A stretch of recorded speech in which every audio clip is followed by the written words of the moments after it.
Das folgende Video wird euch präsentiert von IntelliAd, der Performance-Marketing-Plattform. Welcome to Venture TV. We are here with Professor Teixeira, professor at Harvard Business School. And Thales, you are actually researching about the economics of attention. And when it comes to startups, there are two things. It's never been easier to set up a startup, to build something, but the problem is when you want to get attention for your startup and for the products that you're selling, it's never been more expensive to get your message out there. You've researched the last 2 decades, and the cost of advertising, of getting your message out there, has it's I think 7 times more expensive as it was before. Is that right? So 7 to 9 times more expensive. Even 7 to 9, okay. In the last 2 decades. And this particularly happened with the advent of the internet that brought in a lot of information content. And so the traditional media companies, particularly traditional mass television media, with many more companies advertising, many more brands that are being created, and many more products in these brands, just the competition for attention has been skyrocketed. And the supply of attention from us consumers is still virtually the same. It almost grows, when more people are born. So that's the problem. That has created a huge increase in the cost of attention. So the basic question is what to do, especially for startups. They have a limited amount of money for getting their message out. What would you say? What is a good approach for startups to get their products and their message out for a relatively cheap price? So the challenge with a startup, obviously, they don't have much money. And trying to go to the mass market for attention, trying to use television, or trying to use digital video, for example, to capture people's attention. Essentially, once you do that, you're in the market that you're competing with Coca-Cola, you're competing with Procter & Gamble, you're competing with Lufthansa, you're competing with companies that have big pockets.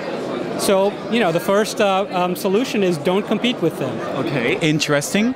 But what else then? What should I do then? So how not to compete with Coca-Cola? First of all, you have to reach a very, very small target of potential customers that are not the ones that Coca-Cola is trying to reach, right? So think about reaching influencers, reaching potential customers that have an interest in startups and have an interest in propagating startups, have an interest in using new products and services that are provided by startups. If you can capture their attention, you are more likely to leverage their attention such they become the ones that will access other mass markets for you because they might have more attention, they have more capability to access the secondary market for attention. So using influencers to partner with as well as to leverage to get access to other markets is a much more cost-benefit strategy than saying, I'm going to create an ad, I'm going to put it on YouTube, I'm going to put it on TV, I'm going to put it on Facebook. So using someone else who has much bigger pockets, that's one strategy, and gaining attention through that company.